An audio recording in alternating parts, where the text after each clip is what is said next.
جب ہرقل نے فوکاس کی ظالمانہ حکومت کے خلاف بغاوت کی اور اس سے تخت و تاج چھین لیے تو لوگوں کو یقین ہو گیا کہ ایک نئے دور کی صبح نمودار ہونے والی ہے اور سلطنت بہت جلد اپنا کھویا ہوا وقار اور اقتدار دوبارہ حاصل کر لے گی۔ چنانچہ انہوں نے ہرقل سے مخلصانہ تعاون کیا، ہر ممکن قربانی اس کے لیے پیش کی اور اپنی راحت و آسائش بلکہ زندگیاں تک اس کی فتح و نصرت کی راہ میں تج دینے پر آمادہ ہو گئے، اور جان سے بڑی کون سی قربانی ہے جو انسان پیش کر سکتا ہے۔ اسی لیے ہرقل نے وہ سب کچھ واپس لے لیا جو اس کے اسلاف کھو چکے تھے، اور عوام انتظار کرنے لگے کہ اس نئے دور میں ان کی امیدیں بر آئیں گی۔ لیکن جب مصر و شام میں ہرقل کے قدم اچھی طرح جم گئے تو اس نے ایسی سیاست اختیار کی جس سے وہاں کے عوام ناراض ہو گئے۔ اس کے خزانے خالی ہو چکے تھے اور ان خزانوں کو بھرنا ضروری تھا، اس لیے اس نے ان دونوں ملکوں کے عوام پر ٹیکسوں کا بوجھ لاد دیا جس سے ان کے دلوں میں نفرت بیٹھ گئی۔ لیکن صرف ٹیکسوں کی بھرمار ہی وہ تنہا سبب نہیں تھا کہ اس عظیم الشان شہنشاہ کی طرف سے ان کے دل پھر جاتے، بلکہ انہیں اپنی اس مادی قربانی کا صلہ اس حکومت کی صورت میں بھی نہ ملا جو ان کے لیے امن و آزادی کی ضامن ہوتی۔ لوگوں کو عقیدے کی آزادی سے زیادہ کوئی شے عزیز نہیں ہوتی۔ اگر آپ انہیں ان کے عقائد سے پھیرنے کی کوشش کریں گے جنہیں ان کے آباء و اجداد نے حکمت اور دل نشیں نصیحت کے ذریعے یا اس کے زیر اثر قبول کیا تھا، تو وہ اسے برداشت نہیں کر سکیں گے۔ وہ آپ کی بات صرف اس وقت سنیں گے جب یہ حقیقت ان پر واضح ہو جائے گی کہ آپ ان کے لیے خلوص رکھتے ہیں، آپ کے دل ان کی ہدایت کے لیے بے چین ہیں، اور یہ اطمینان ہو جانے کے بعد بھی وہ ابتداً ڈرتے ڈرتے آپ کے قریب ہوں گے، لیکن جب آپ کی دعوت پر ایمان لے آئیں گے تو پھر اس کی راہ میں اپنی جانیں تک قربان کر دیں گے۔ جب ان داعیوں کے ساتھ جو انہیں اچھے انداز میں حق کی طرف بلاتے ہیں ان کا یہ طرز عمل ہوتا ہے تو پھر اس حاکم کے خلاف تو انہیں اپنے آپ بغاوت کر دینی چاہیے جو زبردستی ان کو اپنے عقائد سے پھیر کر کوئی دوسرا عقیدہ ان پر مسلط کرنا چاہتا ہے۔ اگر وہ کھلم کھلا اس کے خلاف بغاوت نہ کر سکیں گے تو مکر و فریب کے دامن میں پناہ لیں گے اور اس کا برا چاہیں گے۔ ہرقل کا مصر و شام اور سلطنت کے دوسرے حصوں میں یہی حال تھا، اس لیے عوام اس سے برگشتہ اور ان کے دل اس سے بیزار ہو گئے، اور وہ شہریوں کی طاقت اور معنوی قوت سے کام لے کر مسلمانوں کے خلاف جنگ میں اپنی فوجوں کا بوجھ ہلکا نہ کر سکا۔ اس نے جب ایرانیوں پر فتح پا لی اور صلیب اعظم لے کر بیت المقدس پہنچا تو یہودیوں کے مطالبے کے مطابق انہیں جان و مال کی امان دی اور ان کے عبادت گاہوں کی حفاظت کا ذمہ لیا۔ لیکن جشن اعلائے صلیب کے بعد عیسائیوں اور ان کے پادریوں نے یہودیوں کو برا بھلا کہنا شروع کر دیا اور ان پر یہ الزام لگایا کہ وہ عیسائیوں پر ظلم توڑنے، ان کے کلیساؤں کو ڈھانے اور آگ لگانے میں ایرانیوں سے کہیں آگے تھے۔ اول تو ہرقل نے یہودیوں سے نقض عہد میں تعامل کیا، لیکن جب اس کے حاشیہ نشینوں کا اصرار بڑھا اور انہوں نے اس عہد کے خلاف دلائل پیش کیے تو اس کا تردد جاتا رہا اور اس نے بیت المقدس سے یہودیوں کو نکال باہر کرنے بلکہ ان کا خون تک بہا دینے کی اجازت دے دی، تان کہ رومی سلطنت اور مصر و شام میں ایک بھی یہودی زندہ نہ بچا سوائے اس کے جو بھاگ گیا یا کہیں چھپ گیا۔ جو یہودی دریائے اردن کے اس پار صحرا میں بھاگ گئے تھے ان کی تعداد کچھ کم نہ تھی۔ ان کے دلوں میں ہرقل کے اس ذلیل برتاؤ کے خلاف نفرت و عداوت کی آگ بھڑکتی رہی، اور اس وقت بھی نہ بجھی جب ہرقل نے انہیں اپنے وطن واپس آنے کی دعوت دے دی۔ چنانچہ وہ موقع کی طاق میں رہے اور جب مسلمانوں کے علم نمودار ہوئے تو ان سے مل گئے اور ان کے رہنما بن کر ملک کے بھید اور حکومت کے اسرار انہیں بتا دیے۔ صرف یہودیوں ہی کے دل میں ہرقل کی طرف سے نفرت و غضب کی آگ بھری ہوئی نہیں تھی، بلکہ خود عیسائیوں کو بھی اس سے تلخ اور تند شکایتیں تھیں۔ ہوا یہ کہ جب ہرقل کے پاؤں اچھی طرح جم گئے تو اس نے تمام سلطنت میں عیسائی فرقوں کو اپنے اس یقین کے تحت ایک کر دینا چاہا کہ مذہبی فرقہ بندیوں نے ہی ملک میں پھوٹ ڈالی ہے اور انہی کی وجہ سے سلطنت کا دبدبہ اور جلال خطرے میں پڑا ہوا ہے۔ اس کی یہ سب سے بڑی تمنا تھی کہ خداوندان کلیسا اپنی دانائی سے ان مختلف فرقوں کو ایک مذہب میں سمو دیں اور وہ مذہب کسی جبر و کراہ کے بغیر اتفاق و رضامندی کے ساتھ سلطنت کی حدود میں نافذ کر دیا جائے۔ اگر ایسا ہو جاتا تو حکومت اپنے حریفوں کے مقابلے میں قوت حاصل کر لیتی اور تاریخ میں ہرقل کو شرف دوام کی مسند مل جاتی، لیکن ایسا نہ ہو سکا۔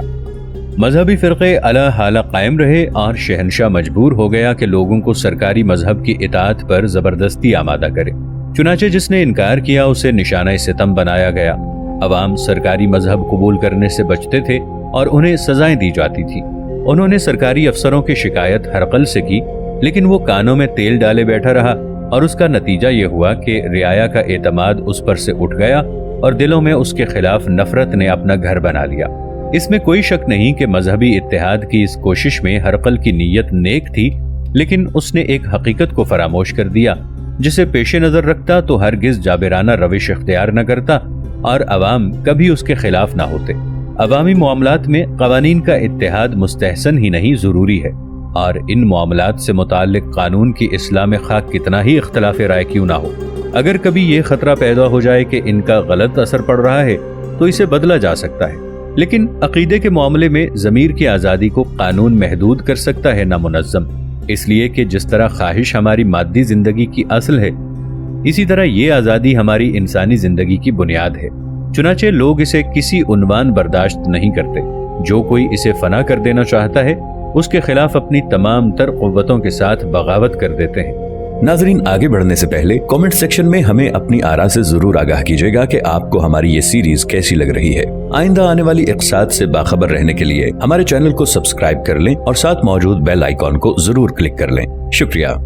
زعمائے کلیسا اور ائمہ مذاہب اس بارے میں خاص اپنی اور عوام کی آزادی کے سب سے زیادہ خواہش مند ہوتے ہیں اور اس کی حد بندیوں سے کسی طرح اتفاق نہیں کرتے، کیونکہ اگر اسے محدود اور مقید کر دیا جائے تو ان کا روحانی اقتدار کمزور پڑ جاتا ہے اور دلوں میں ان کی عظمت و منزلت ڈگمگا جاتی ہے۔ چنانچہ یہی کچھ اس وقت بھی ہوا جب ہرقل نے انطاکیہ، بیت المقدس اور سکندریہ کے لیے ایک ایک پادری منتخب کیا اور عوام پر فرض قرار دیا کہ وہ انجمن خلق دنیا کے مقرر کردہ مذہب کو قبول کریں۔ ان پادریوں میں سے ایک بھی اپنے مذہب اور آزادی رائے سے دستبردار نہ ہوا۔ پھر ان میں سے ہر ایک نے اپنی اپنی افتاد مزاج کی بنیاد پر الگ الگ راہیں اختیار کی۔ سکندریہ کے پادری نے مصریوں کو تبدیلی مذہب کے لیے بزور مجبور کیا، بیت المقدس کے پادری نے ہیلا گری سے کام لیا اور انطاکیہ کے پادری نے انتہائی کشادہ دلی کا ثبوت دیا۔ اگر ہرقل اس مذہب کی حلقہ بگوشی کو فرض قرار نہ دیتا تو عوام اس سے برگشتہ اور دل اس سے بیزار نہ ہوتے۔ اس برگشتگی اور اس بیزاری کا اندازہ اس سے کیجئے کہ جب عربوں نے شام پر حملہ کیا تو اہل شام کے دلوں میں اپنے ملک کی مدافعت کا سرے سے کوئی جذبہ ہی پیدا نہ ہوا، بلکہ ان میں سے اکثر تو دل ہی دل میں اللہ سے قیصر کی حکومت کے زوال کی دعائیں مانگنے لگے۔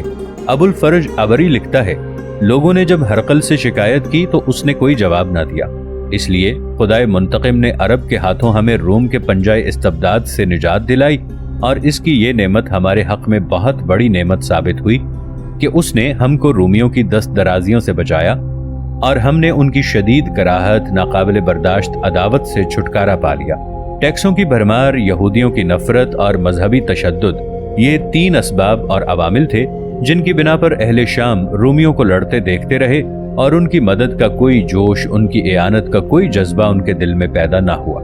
ان تین اسباب کے ساتھ جو ہرقل کی شکست اور شام کے اس کے فرار کا باعث بنے، ایک چوتھا سبب یہ اور شامل ہو گیا کہ صحرائے شام کی سرحدوں پر جو عرب آباد تھے ان میں یہ جذبہ نہ تھا کہ وہ سر سے کفن باندھ کر اپنے قومی بھائیوں جزیرہ نما عرب کے باشندوں کے خلاف لڑ سکتے۔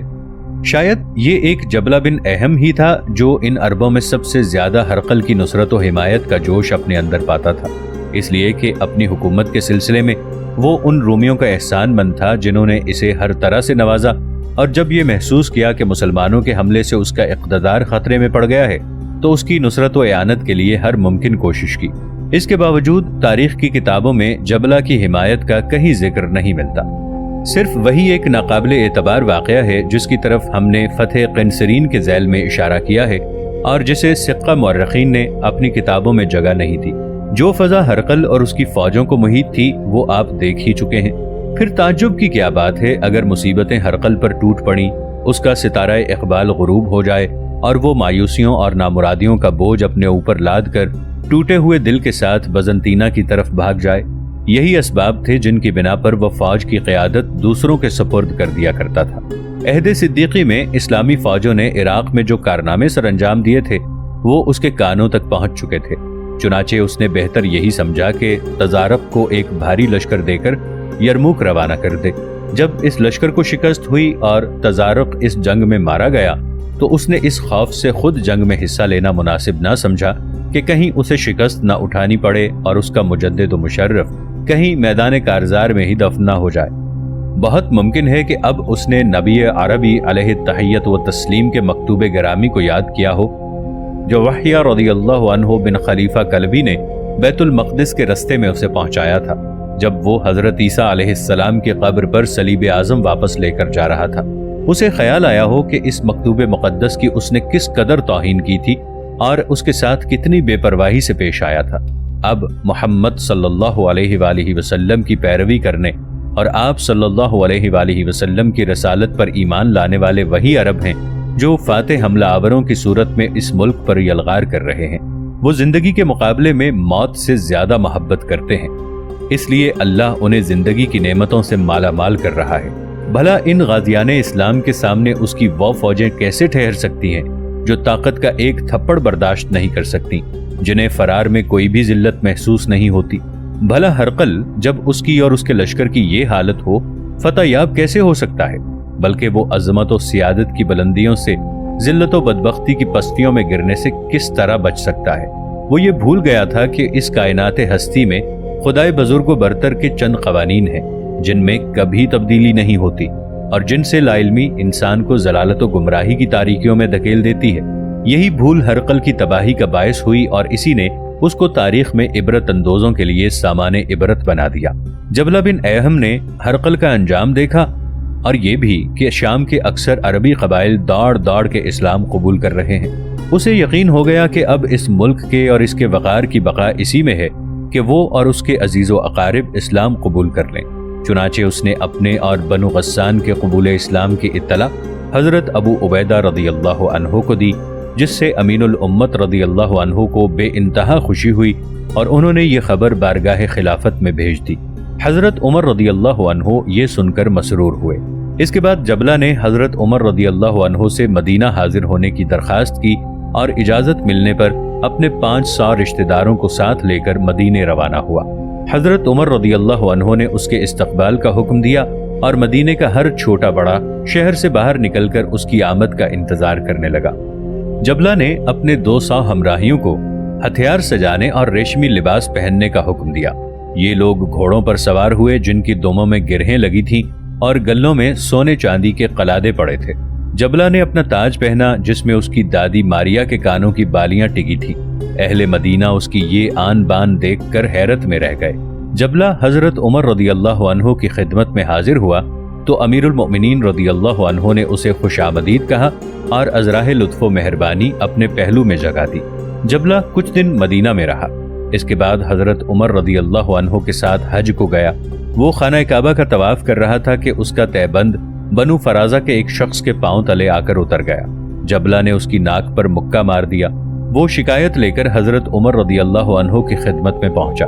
حضرت عمر رضی اللہ عنہ نے جبلہ کو بلا کر دریافت کیا اور جب اس نے اس واقعے کی تصدیق کر دی تو فرمایا، چونکہ تم نے اقرار کر لیا ہے اس لیے یا تو اس شخص کو مناؤ ورنہ تمہیں اس کی سزا بھگتنا پڑے گی۔ جبلہ نے یہ سن کر ناگواری کے لہجے میں کہا، یہ کیسے ہو سکتا ہے کہ وہ ایک معمولی آدمی ہے اور میں بادشاہ ہوں؟ حضرت عمر رضی اللہ عنہ نے فرمایا، اسلام نے تمہیں اور اسے ایک جگہ جمع کر دیا ہے، سوائے پرہیزگاری اور سلامتی کے تم کسی چیز میں اس پر فضیلت نہیں پا سکتے۔ جبلہ نے کہا، امیر المؤمنین رضی اللہ عنہ، میں تو یہ سمجھتا تھا کہ مجھے اسلام میں جاہلیت سے زیادہ عزت دی جائے گی۔ حضرت عمر رضی اللہ عنہ نے فرمایا، یہ خیال اپنے دل سے نکال دو، اگر تم اس کو نہیں مناؤ گے تو میں تمہیں سزا دوں گا۔ جبلہ بولا، تو پھر میں نصرانیت اختیار کر لیتا ہوں۔ حضرت عمر رضی اللہ عنہ نے فرمایا، اگر تم نے نصرانیت اختیار کی تو میں تمہاری گردن مار دوں گا۔ تم اسلام قبول کر چکے ہو اور اسلام میں مرتد کی سزا قتل ہے۔ جبلہ نے حضرت عمر رضی اللہ عنہ کو اپنی بات پر قائم دیکھا تو کہا، اچھا آج رات میں اس مسئلے پر غور کروں گا۔ حضرت عمر رضی اللہ عنہ کے دروازے پر ادھر ادھر کے بہت سے لوگ جمع ہو گئے تھے۔ ان میں سے کچھ تو حضرت عمر رضی اللہ عنہ کے حزم و استقلال پر حیرت کا اظہار کر رہے تھے اور بعض اسے غیر ضروری شدت قرار دے رہے تھے۔ یہ اختلاف اس حد تک بڑھا کہ فتنے کی صورت اختیار کرتے کرتے رہ گیا۔ شام ہوئی تو مجمع منتشر ہو گیا اور حضرت عمر رضی اللہ عنہ نے جبلہ کو بھی اپنی قیامگاہ پر جانے کی اجازت دے دی۔ جبلہ نے اپنے ساتھیوں کو چپکے سے نکل چلنے کا مشورہ دیا۔ وہ رات ہی رات میں شام کی طرف روانہ ہو گئے۔ صبح ہوئی تو مکہ ان سے خالی تھا۔